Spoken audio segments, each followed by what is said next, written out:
When you're thinking about creating a secure financial future for a loved one with special needs, well, it can feel like you're preparing for a massive journey.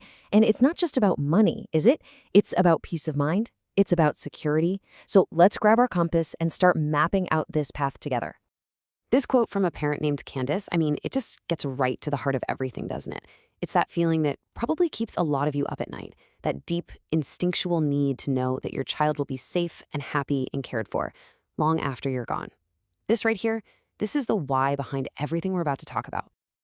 And look, we get it. This whole process can seem so tangled, so overwhelming. That's why we're not just going to throw a bunch of facts and figures at you. Think of this as your personal GPS. We're here to point out the key landmarks and the rules of the road so you can move forward with real confidence. All right, so let's start with section 1, a parent's mission. This is all about understanding the fundamental goal of this entire process. So what is special needs financial planning, really? Well, it's got two absolutely critical parts. The first part is pretty obvious, right? It's a roadmap for lifelong care. But the second part is just as important. It's all about protecting their eligibility for government benefits. It's a really delicate balancing act. And getting that balance right, well, that's the mission. A huge piece of this mission is creating something called a letter of intent. Now, it's not a legally binding document like a will or a trust, but wow, is it powerful. This is where you get to pour in all the little details, your hopes, your dreams, daily routines, what makes your child laugh. It's the human element of the plan, a personal guide for whoever takes over to make sure your loved one's life is everything you want it to be. Okay, so let's get into the real nuts and bolts here. Section 2 is all about the financial roadmap itself. Now listen, this is probably the most important thing to understand. The stakes are incredibly high. A simple, well-intentioned gift, like leaving a direct inheritance to your child, could accidentally kick them off the very programs they need to survive. Understanding this one central challenge is the first, most crucial step to avoiding it. And here's where that challenge becomes crystal clear. $2,000. To qualify for a key program called Supplemental Security Income, or SSI, an individual's countable assets can't be more than $2,000. It's a shockingly low number, and it makes that problem we just talked about very, very real.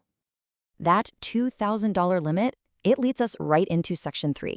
Because to navigate this landscape, you have to know the landmarks. And in this case, that means understanding government benefits. The good news is we can simplify what feels like a super complex system. Just think of the benefits map as having two main paths. Figuring out which path your loved one is on is the absolute key to all of your planning.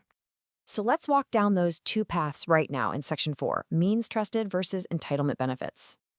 Okay, this slide breaks it all down perfectly. Over here on the left, you've got means-tested benefits. Think Supplemental Security Income and Medicaid. These are all about financial need. This is where that $2,000 asset limit we talked about comes into play. Then, on the right, you have entitlement benefits like Social Security Disability Insurance and Medicare. These are earned, usually through a work history. Your assets don't affect your eligibility for these at all.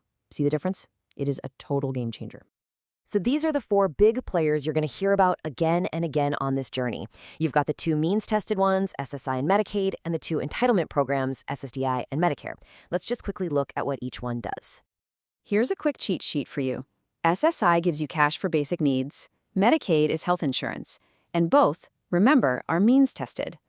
On the other side, SSDI is income that's based on work credits, and Medicare is your federal health coverage. Just figuring out which of these your loved one might qualify for, that is the key that unlocks your entire financial strategy. Okay, so we've gone through a lot of the technical stuff.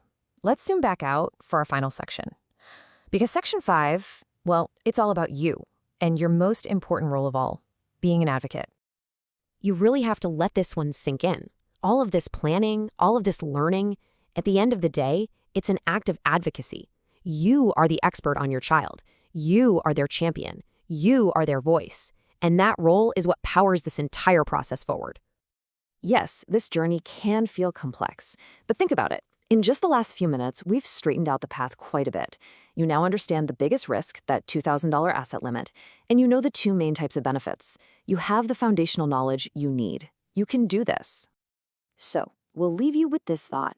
This isn't just about finishing an explainer. It's about starting your plan. You have the map, You know the destination. The only question left is, what's your next step?